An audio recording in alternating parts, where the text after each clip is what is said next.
Bueno, se me pide que hable de cómo el origen de mi relación con la política y los distintos episodios de esa relación. Tengo que empezar a hablar de mi niñez, porque yo pertenezco a una familia muy política.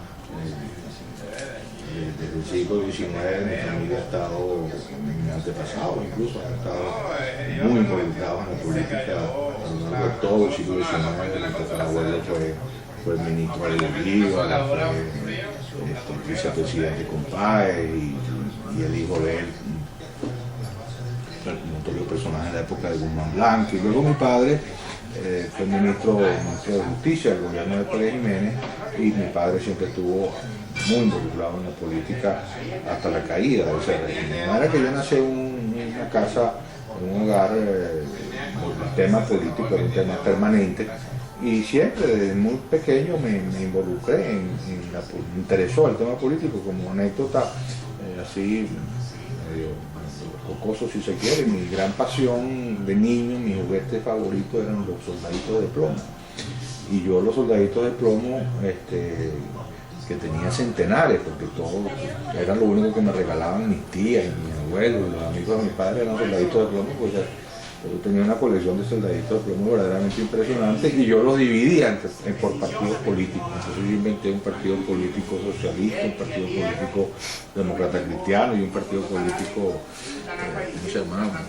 Socialista, demócrata cristiano, y el otro no me acuerdo bien cómo se llamaba el otro. Pero en todo caso era por partidos políticos que yo dividía a los soldaditos, ¿no? Entonces, bueno, vino el exilio, cayó Pérez Jiménez, nos tuvimos que ir a España. Mi papá estuvo exilado en España 5 años, y allí yo me interesé mucho también en la política. En el caso de la España, una España que vivía una dictadura, la dictadura del general Francisco Franco. Entonces mi inquietud política, en España no se podía escribir de política, en una dictadura no había libertad de prensa, pero yo leía entonces las noticias de política internacional. Luego, al regreso a Venezuela, ya estaba la democracia, por supuesto. Ya regresamos a Venezuela en el año 62 y entré en el colegio San Ignacio, donde me interesó mucho la lectura de los clásicos del pensamiento demócrata cristiano, las grandes encíclicas políticas y sociales de los principales papas del siglo XIX y XX, que escribieron encíclicas sobre eso. Bueno, al salir y ya pues en los últimos años de bachillerato en el Colegio de Ignacio, ya también muy interesado en el tema político, en un plano más bien teórico, de lectura de libros y de lectura de tesis políticas. En la universidad yo me mantuve como independiente, era muy interesado en política, pero realmente no tuve activismo en ningún partido. Estaba cercano, mis amigos, incluso por mi procedencia pues, del Colegio de Ignacio, cercano a los socialcristianos, a la universidad, pero nunca me inscribí en ningún partido, y siempre leyendo mucho sobre política, pero no activo. Luego, en la salida de la universidad, estamos ya en el año 69, el primer gobierno de Rafael Caldera, a mí por casualidad yo empiezo a preparar mi concurso para la Universidad Central, en el Instituto de Estudios Políticos, mi concurso de oposición como profesor de Historia de las Ideas Políticas, y por casualidades que sería muy complicado relatar, pero verdaderamente casualidades, me empiezo a interesar por ciertos autores marxistas. Luis Althusser estaba muy de moda, empezaba a estar de moda en ese momento, un autor marxista francés muy importante, y sobre todo Antonio Gramsci, un marxista italiano que había estado en la Italia fascista en los años 20, 30, había sido un gran pensador marxista italiano. Y por ahí empiezo a acercarme al pensamiento marxista, que me lleva a inscribirme en el movimiento al socialismo más. El movimiento al socialismo más, que había sido una división en el año 71 del Partido Comunista Venezolano, fue un movimiento que atrajo muchísimos jóvenes intelectuales venezolanos como yo, que estaban muy interesados en el pensamiento de izquierda, y al mismo tiempo éramos grandes adversarios o opositores al tipo de socialismo que se había instaurado en la Unión Soviética, que es el motivo justamente del nacimiento del MAS, que se divide el Partido Comunista por, entre otras cosas, su desacuerdo con el modelo soviético de socialismo. Entonces el MAS atrae a mucha gente como yo, Joaquín Marta Sosa, Leonardo Vivas, bueno, podría yo mencionar decenas de nombres más y menos conocidos de personas muy interesadas en el pensamiento marxista, pero demócratas y que querían pues una vía socialista democrática para Venezuela. Bueno, me inscribo en el MAS, llego a ser muy vinculado a la figura de Pompeyo Márquez, en mi caso particular. Hago grandes amigos en el MAS. El MAS en ese momento era un partido con varias tendencias internas, yo me vinculo mucho a una de ellas. Y bueno, luego el MAS, y hago trabajo político organizativo, concretamente en el Estado portugués, que es el Estado, yo conozco el Estado portugués como la palma de mi mano. Bueno, lo conocía como la palma de mi mano, no sé, porque yo iba todos los fines de semana al Estado portugués a tratar de organizar el MAS allí. Pero bueno, eso, luego el MAS, las luchas tendenciales adquieren un carácter pues, muy difícil. Y creo yo que en realidad mi opinión es que la élite fundadora del MAS no supo cómo manejar el aluvión de gente que le empezó a llegar, ¿no? de diversas corrientes ideológicas que se sentían atraídos por el mensaje socialista democrático, y creo que bueno, en ese sentido el MAS se trabó, se pasmó, pues, como diríamos, y no pudo seguir expandiéndose y creciendo, y para el año 83, 84 yo personalmente consideré que el MAS como proyecto histórico y político estaba cancelado, pero simplemente había sido un muy buen intento, pero bueno, no tenía ya futuro, en mi opinión. Estamos ya en el año, ¿qué? 83. Y yo pasé entre el año 83 y el año... la década del 90 como persona independiente, siempre muy vinculado a los círculos políticos intelectuales, pero como individuo independiente, pues más bien ya tenía un cierto nombre como articulista del periódico, tenía mucho tiempo escribiendo en la página, lo que entonces era la página 4 del Nacional, que era una página de opinión muy importante. Yo empecé a escribir allí en el año 76 y bueno, me hice más o menos un cierto nombre como articulista de esa página, que era una página muy estimada pues, en los ambientes políticos del país. Entonces bueno,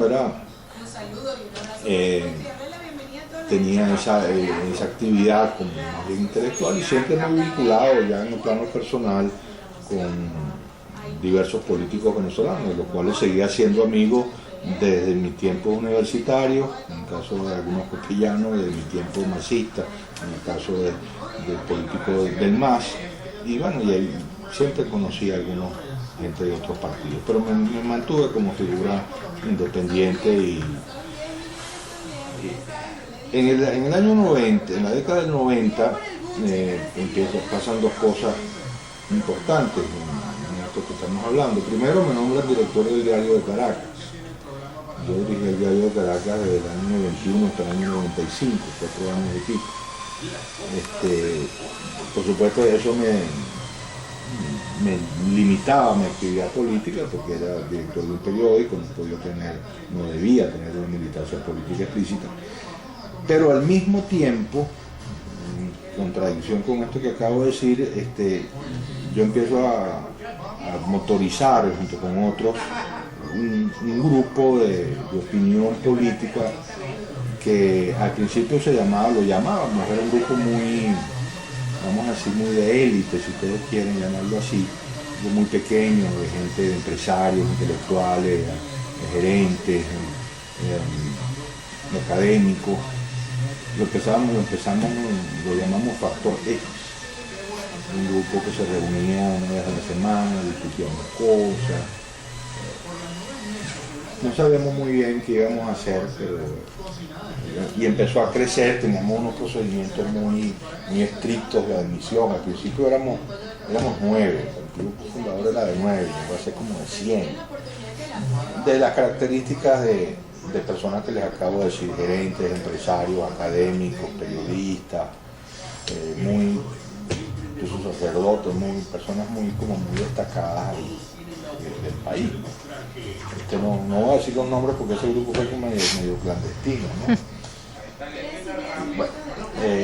Y una parte de ese grupo, en realidad yo dirigiendo una parte de ese grupo, decidimos formar un partido político, dejar de ser un grupo de opinión, una peña muy importante por su composición, pero al fin y al cabo un grupo de opinión, que es lo que era, además un grupo de opinión, como le acabo de decir, poco conocido, porque era medio clandestino. Empezamos a formar un partido político que su primer acto fue en el año 92, poco después del intento de golpe de Estado de Chávez. Ese acto fue en junio del año 92, un acto que fue en el Rómulo Gallego, donde presentamos lo que empezábamos a tomar la vereda de tomar un grupo político, un grupo por ahora, no era un partido, un grupo político. Presentamos nuestro manifiesto, que era un pequeño folleto muy bien editado, por cierto, se llamaba Hacia Otra Venezuela, que había sido producto de muchas consultas en quienes estábamos en esa iniciativa. En ese acto, fue en el acto en el CELAR, como le digo, fueron unas 500 personas. Y realmente, modestia aparte o lo que sea, ahí estaban las 500 personas, bueno, la crema innata de lo que era la intelectualidad joven venezolana. Fue al acto a ver hoy qué decía el fulano grupo político que se empezó a llamar Factor Democrático. En ese acto hablamos Gustavo Coronel, que en este momento vive en Estados Unidos, un furibundo adversario de Hugo Chávez, hizo una cosa para mi gusto muy radical, José Ignacio Cabruja y yo. Bueno, el acto fue muy exitoso en sus propios términos y parecía pues que el Factor Democrático como grupo nacía muy promisoriamente. Pero bueno, yo estaba un poco limitado por mis funciones al mismo tiempo en el diario de Caracas, y todavía a los efectos del nacimiento de un nuevo grupo político, todavía los dos principales partidos, la Unión Democrática y COPEI, a pesar de que ya estaban en pleno declive, todavía tenían fuerza, todavía tenían, en realidad, bueno, las últimas elecciones presidenciales habían sacado los dos candidatos 94% de los votos, entre Carlos Andrés Pérez y Eduardo Fernández. De manera que no se veía clara para mucha gente la necesidad de un nuevo partido político. Yo siento que eso hizo que personas, grupos, que hubieran podido un poco más adelante apoyar, financiar, respaldar de diversas maneras un nuevo grupo político como este, no lo hicieran, porque veían que todavía con Acción Democrática y COPEI se podía seguir funcionando. Esta es mi interpretación. Bueno, en todo caso, el grupo sigue ahí a trancas y barrancas trabajando, ya decidió conformarse como partido político hacia el año 96 97 y se legaliza como partido político nacional en el año 91. Para el año 98 ya estaba legalizado como partido político con nombre de Factor Democrático. Nosotros éramos un grupo como un partido muy precario, con muy pocos recursos, y llegan las elecciones del año 98 y tomamos la decisión, después de muchas consultas y de muchas conversaciones con todos los precandidatos, de apoyar la candidatura de Irene Sáez. Y jugamos un papel muy importante, eso sería una historia muy interesante de la historia de esa candidatura, porque jugamos un papel muy importante en una serie de conversaciones que lleva a que para el 30 de enero del año 98, Irene tenía el apoyo de la causa de Factor Democrático y de su propio partido Irene. Todavía no estaba COPEI por todo eso, ¿no? Aunque sí sabía que COPEI quería apoyar a Irene Sáez, pero para enero del año 98 la candidatura de Irene, que todavía estaba en el primer lugar en las encuestas, tenía un apoyo el apoyo de esos tres partidos. Luego vino el año 98, eso sería muy para conversar muy largamente qué es lo que pasó ese año, por qué la candidatura de Irene se viene abajo, por qué surge la de Hugo Chávez. Eso es un tema ya de interpretación política más complejo. Pero bueno, como todos saben ya, la candidatura de Irene se empieza a bajar abruptamente y a subir por relativamente la fuerza de Hugo Chávez que gana la elección. Bueno, a raíz de eso, a pesar de que el Factor Democrático obtuvo en esas elecciones unos 30.000 votos, lo cual no era malo para un partido muy poco conocido. Sin embargo, tomamos la decisión de disolver el Factor Democrático. No se le veía momento, no veía que era un momento. Yo personalmente, que era como líder de eso, no llegué a la conclusión de que no tenía verdadera vocación política, digamos, la que se necesita para dirigir un partido político, que tiene que estar tiempo completo en eso. Yo no tenía ese tipo de ambición y de vocación. Entonces, por una confluencia de factores, decidimos dejar los Factor Democrático de ese tamaño y que, bueno, cada uno de los que había hecho vida en ese pequeño partido, que llegó a vivir momentos interesantes, bueno, cada quien que fuera